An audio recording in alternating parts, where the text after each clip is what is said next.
Hey, welcome back to another video.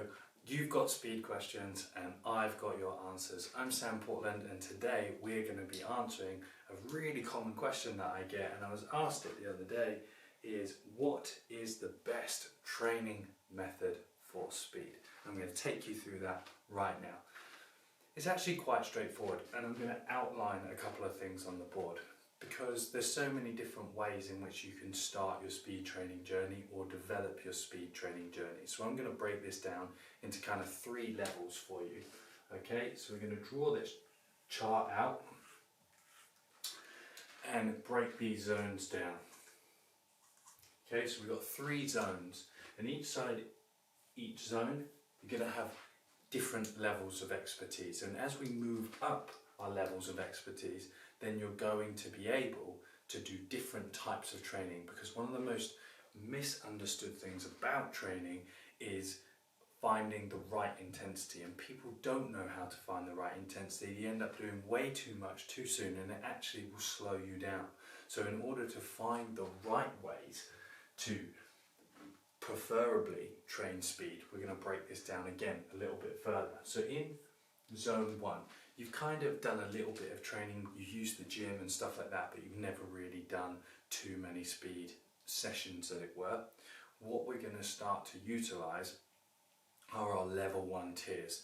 So we're going to be doing, actually increase the amount of speed sessions we do per week, given the time of year, and I can break this down in a whole other different video.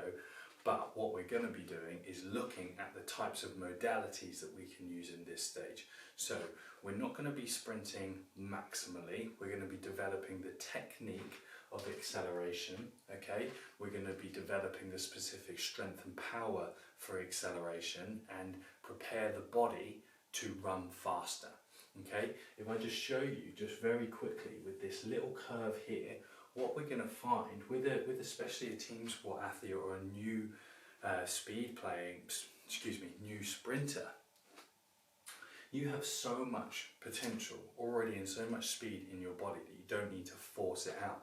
We can take this curve and this arc in the way that it's set out and demonstrate to you that if you just gradually, it's called a long acceleration, just gradually increase your speed over 50 to 60 meters, you'll actually start to accumulate what we call step load and get a nice zone there of which we are developing explosive speed. And it doesn't cost the body too much. All of a sudden, you're just running fast. So it's an amazing way to start to increase speed. So underneath here, remember, we've got our basic strength foundation.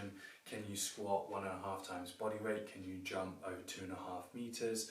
Broad jump, are you technically proficient at some of the basic acceleration positions? So once you're in there, we can then start opening it up. And again, this level of intensity, what it does is I block that out.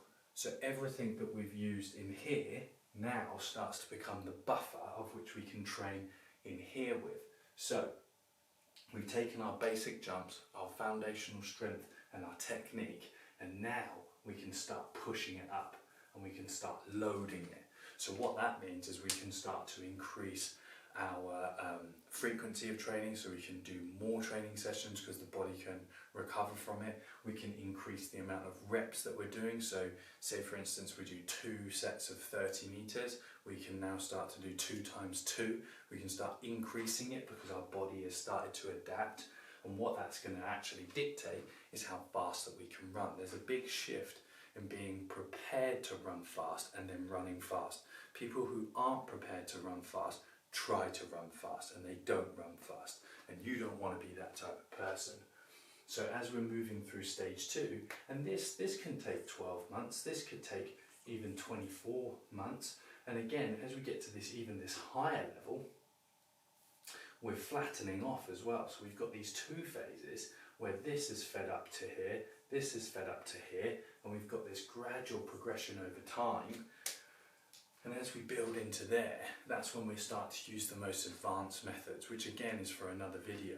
But in terms of answering the question, what is the best training method for speed? It's understanding how speed is built and how it complements one another. So in terms of the way that you want to develop your speed, you need to start with this. You need to understand your current levels of strength and explosive power. And if they are not up to scratch, you need to focus on improving them. Remember, being strong will help you jump, and if you're jumping well, will help you run fast. And that third piece here is being technically proficient, because for most people, if we can just make you a little bit better technically by doing the sessions more and implementing some of the sport speed strength exercises, then we'll actually just increase your speed just by making your training sessions better, just by increasing the skill of it and the behaviour. So once we've got those three in place, we can then get rid of strength and we can focus on developing more explosive power and more frequently loading speed, and to the point of which we get to that third level where everything's about speed. And if you're a team sport athlete watching this and you're thinking, well, when do I use the gym in all of this? The way that you need to contextualize the gym in developing your speed is, are the gym sessions that I'm doing developing the physical qualities that I need to improve speed? Now take rugby or combat sports like American football. Does the gym, and do you have enough muscle mass in order to tolerate and take collisions? So in terms of, as a first question and answer, in terms of trying to help this, the best methods of training speed and improving speed are understanding the long-term approach and how things stack together. But remember, if you've never trained speed, make sure you prepare your body to train speed and to run fast, otherwise you might get injured. So hope you like the video, hope you get a good grips. Make sure you stay tuned for the next video, because it's going to answer more of your questions. As I said, I'm Sam Paulin, you've got speed questions and I've got your answers. Make sure you subscribe before you leave. Thanks.